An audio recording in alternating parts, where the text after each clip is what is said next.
Hello friends, कैसे हैं आप सब लोग। आशा करते हैं आप सब मस्त होंगे और अपनी पढ़ाई में व्यस्त होंगे।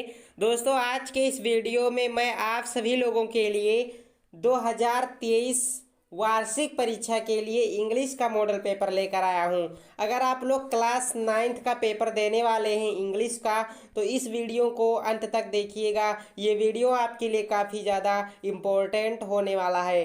ठीक है दोस्तों, जितने भी प्रश्न इस वीडियो में मैं आपको बताने जा रहा हूं सभी को नोट करना है और याद करना है, क्योंकि सभी प्रश्न आपके एग्जाम में आ सकते हैं। ठीक है, सभी इम्पोर्टेंट प्रश्न हैं, तो सभी प्रश्न को पढ़ लीजिएगा भाई, जितनी हो सके उतनी बार। ठीक है, पहला प्रश्न है, how old was Evelyn when she went to the Royal Academy of music.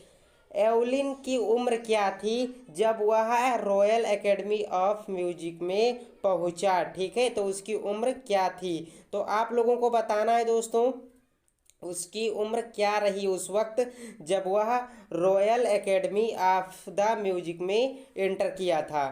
ठीक है, जब वहाँ पर वो गया था तो उसकी उम्र क्या थी। ऑप्शन ये है 8 ईयर्स ओल्ड, ऑप्शन बी है 11 ईयर्स ओल्ड, सी है 17 ईयर्स ओल्ड और सी ही इसका करेक्ट आंसर है। ठीक है, ऑप्शन नंबर सी इस क्वेश्चन का राइट आंसर होने वाला है। ऑप्शन सी को लॉक किया जाए। आइए दोस्तों, आप देखते हैं अगला प्रश्न आपका क्या कहता है। Question number second, is there dash dash university where you live. Is there, यहाँ पे कौन सा आर्टिकल आएगा। यूनिवर्सिटी वेयर यू लिव, बताइए दोस्तों। इज देयर, यहाँ पे खाली जगह है, यूनिवर्सिटी वेयर यू लिव, तो बताइए यहाँ पे कौन सा आर्टिकल प्रयुक्त होगा। आपको पता है दोस्तों, यहाँ पे यू है। ठीक है, फर्स्ट लेटर, इस वर्ड का फर्स्ट लेटर वोवेल है, और आप लोग जानते हैं कि वोवेल के पहले हमेशा एन का प्रयोग होता है, लेकिन ऐसा नहीं है। प्रयोग तो एन का होता है जब वोवेल होता है फर्स्ट लेटर, लेकिन कौन सा वॉइस दे रहा है, आप लोग साउंड को देखिए। यू, यहाँ पे व्यंजन आ रहा है। ठीक है, कॉन्सोनेंट का साउंड आ रहा है यू। ठीक है, इसलिए यहाँ पे आपका ऑप्शन बी प्रयुक्त होगा, ये। ठीक है, यहाँ पे ये आएगा, is there a university where you live, तो ऑप्शन बी इसका करेक्ट आंसर होगा। देखो, जो पहले पढ़े होंगे जो विद्यार्थी, वो समझ गए होंगे कि यहाँ पे ये का प्रयोग क्यों हो रहा है। बाकी जो विद्यार्थी पहले नहीं पढ़े हैं उन्हें थोड़ा कन्फ्यूजन सा लग रहा होगा यहाँ पे, कि यहाँ पे एन क्यों नहीं आया, ये क्यों आ गया। तो कई सारे हमारे विद्यार्थी हैं जो समझ गए हैं और कई सारे ऐसे भी हैं जो नहीं समझ पाए हैं। तो जो नहीं समझ पाए हैं उनके लिए क्षमा चाहता हूँ। आप लोगों को इंग्लिश ग्रामर अच्छे से पढ़ना चाहिए। ठीक है, हर टॉपिक को आप लोग अच्छे से पढ़िए। माय ब्रदर, फिर यहाँ पे खाली जगह, बीए एग्जामिनेशन हिज ईयर, तो यहाँ पे प्रयुक्त होगा ऑप्शन ये, has past. My brother has past BA examination this year, मेरे भाई ने इस साल बीए एग्जामिनेशन को क्रैक किया या पास किया। ठीक है, ये प्रश्न आपको मैं होमवर्क में दे रहा हूँ, सभी विद्यार्थी इसका आंसर कमेंट करके बताएंगे।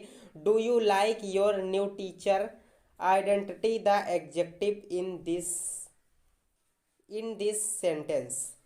तो दोस्तों, आप लोगों को बताना है कि इस वाक्य में, इस सेंटेंस में कौन सा एडजेक्टिव है। ठीक है, यहाँ पे आपके पास चार ऑप्शन हैं, लाइक, टीचर, न्यू या फिर योर।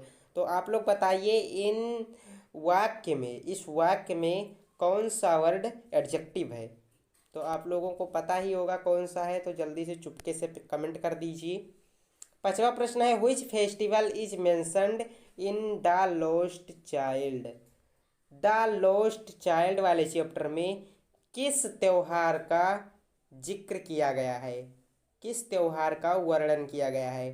तो आप लोगों ने पढ़ा ही होगा, फेस्टिवल ऑफ स्प्रिंग का वर्णन है। ठीक है, बसंत ऋतु का त्योहार का वर्णन हुआ है। ठीक है, इस चैप्टर में बसंत ऋतु के त्योहार का वर्णन किया गया है। ऑप्शन डी राइट आंसर है। आइए दोस्तों देखते हैं अगला प्रश्न आपका क्या कहता है। The world's most famous formula was the relationship between mass and velocity, energy and velocity, mass and distance या फिर मास एंड एनर्जी। तो दुनिया का मोस्ट फेमस फार्मूला बताना है, किसके बीच था? आइंस्टीन के अनुसार, न्यूटन के अनुसार, आइंस्टीन सॉरी न्यूटन नहीं आइंस्टीन, आइंस्टीन के अनुसार दोस्तों दुनिया का मोस्ट फेमस फार्मूला किनके बीच था? तो ये था मास एंड एनर्जी के बीच, द्रव्यमान और ऊर्जा के बीच में। ठीक है, ऑप्शन डी इसका सही आंसर है। फिर आइए अगला प्रश्न देखते हैं। Who did Kezia fear and avoid?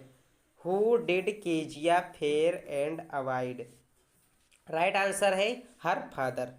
अगला प्रश्न है Kezia's father commented that she looked like a. Option B correct answer है लिटिल ब्राउन आउल। केजिया के पिता ने कमेंट किया जब उसने केजिया को एक छोटी भूरी उल्लू की तरह देखा। ठीक है, तो वहाँ पे उसने टिप्पणी की उसके पिताजी ने केजिया के ऊपर। ठीक है, व्हाट सब्जेक्ट डिड मार्जी लर्न? मार्जी कौन सा सब्जेक्ट लर्न करती थी? तो ऑप्शन डी इसका सही है ऑल ऑफ दीज, क्योंकि वह जियोग्राफी, अर्थमेटिक और हिस्ट्री इन तीनों सब्जेक्ट को लर्न करती थी। ठीक है, तो ऑप्शन डी इसका राइट आंसर होने वाला है। अगला प्रश्न है how old are Margie and Tommy? Margie और टॉमी की उम्र क्या थी? तो उनकी उम्र दोस्तों क्या थी? मार्जी 11 साल की थी और टॉमी 13 साल का। ठीक है, तो ऑप्शन डी इसका राइट आंसर है। मार्जी की उम्र 11 थी और टॉमी की उम्र 13 थी। ठीक है, 13 साल। आइए दोस्तों आप कुछ इम्पोर्टेंट प्रश्न बता देता हूं आपको, हालांकि वो भी इम्पोर्टेंट प्रश्न ही थे, लेकिन वो ऑब्जेक्टिव प्रश्न थे, एमसीक्यू वाले क्वेश्चंस थे जो आपको 1 नंबर दिलाएंगे।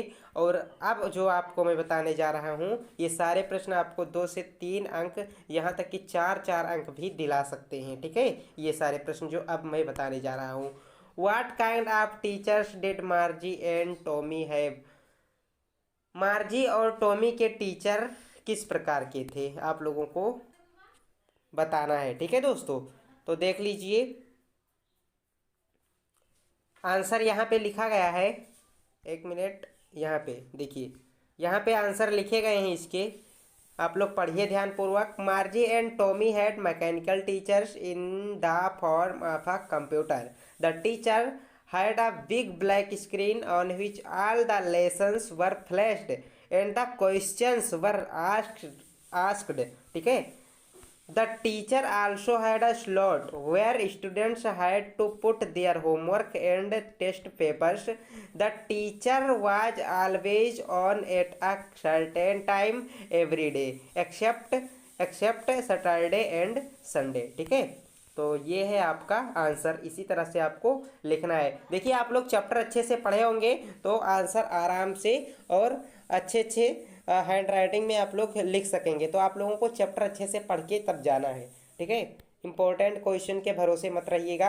हालांकि यहाँ पे मैं इंपॉर्टेंट क्वेश्चन बता भी रहा हूँ, आप लोग पहले चैप्टर अच्छे से पढ़ लीजिए, उसके बाद जो क्वेश्चन मैं आपको बता रहा हूँ उनको तैयार कर लीजिए। कहाँ दिक्कत है? कोई भी दिक्कत नहीं आने वाली है एग्जाम में आपको। देखिए अगला प्रश्न है where was the shehnai played traditionally? How did Bismillah Khan change this? तो यहाँ पे इसका आंसर लिखा गया है, आप लोग पढ़ लीजिए दोस्तों वीडियो को पॉज करके। ठीक है, और हो सके तो अपनी नोटबुक में नोट करके याद कर लीजिए 2 से 3 बार लिख करके। क्वेश्चन नंबर 13 देखिए, बड़ा ही इंपॉर्टेंट क्वेश्चन है। व्हाट वुड हिज पेरेंट्स से? उस छोटे से बच्चे के माता पिता क्या कहते? इफ ही रिक्वेस्टेड, यदि वह रिक्वेस्ट करता गार्लैंड ऑफ गुलमोहर के लिए। ठीक है, वह अपने माता पिता से कहता कि मुझे गार्लैंड ऑफ गुलमोहर चाहिए, तो उसके माता पिता क्या कहते आपको लिखना है आंसर में। तो देखिए आंसर में क्या लिखना है, कैसे लिखना है।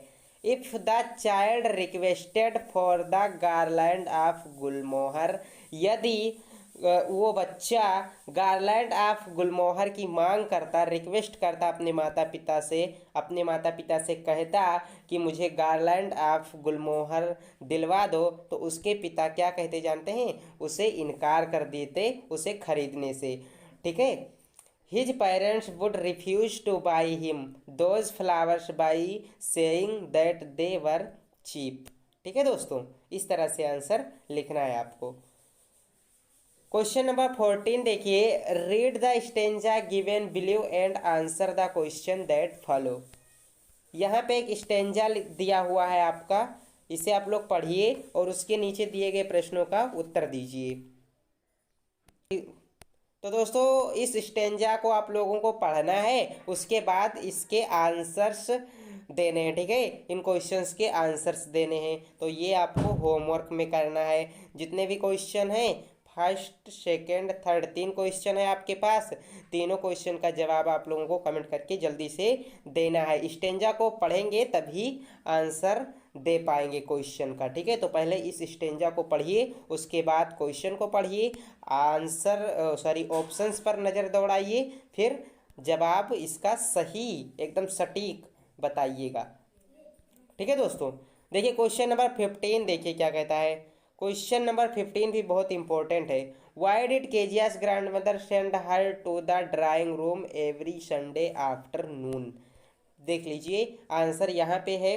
अब दोस्तों आपको एक ट्रांसलेशन बता देता हूँ, आपके एग्ज़ाम में ये भी अधिक अंक में आता है, लगभग 5 अंक में आता है ना, 5 अंक में आपको मिलेगा ट्रांसलेशन। देखिए ट्रांसलेट, एक शिकारी था, वह जंगली जानवरों का शिकार करने का शौकीन था, वह पक्का निशानेबाज था। जंगल में शिकार करने के लिए वह कई दिन और रात व्यतीत करता था। उसने कई बड़े जानवर मारे थे, अतः लोग उसे बड़े शिकार के लिए याद करते हैं। तो इसका ट्रांसलेशन आपको यहाँ पे मिल जाएगा, हो सके तो आप लोग इसका ट्रांसलेशन खुद से कीजिएगा, उसके बाद यहाँ से आप मिला लीजिएगा। ठीक है, कि आपने सही ट्रांसलेट किया है या फिर नहीं। ठीक है दोस्तों, तो अगर आप लोगों को कोई परेशानी आती है आपके एग्ज़ाम से रिलेटेड, तो आप लोग कमेंट करके बताइएगा दोस्तों। और भी किस सब्जेक्ट के मॉडल पेपर चाहिए, कौन से सब्जेक्ट के इम्पोर्टेंट क्वेश्चन चाहिए, किस सब्जेक्ट में आपको समस्या आ रही है, सारी चीज़ें जो भी आपकी समस्याएं हैं कमेंट में डाल दीजिए, उसका समाधान करने का प्रयास करूंगा। चलिए मिलते हैं जल्द ही नई वीडियो में। जय हिंद, वंदे मातरम।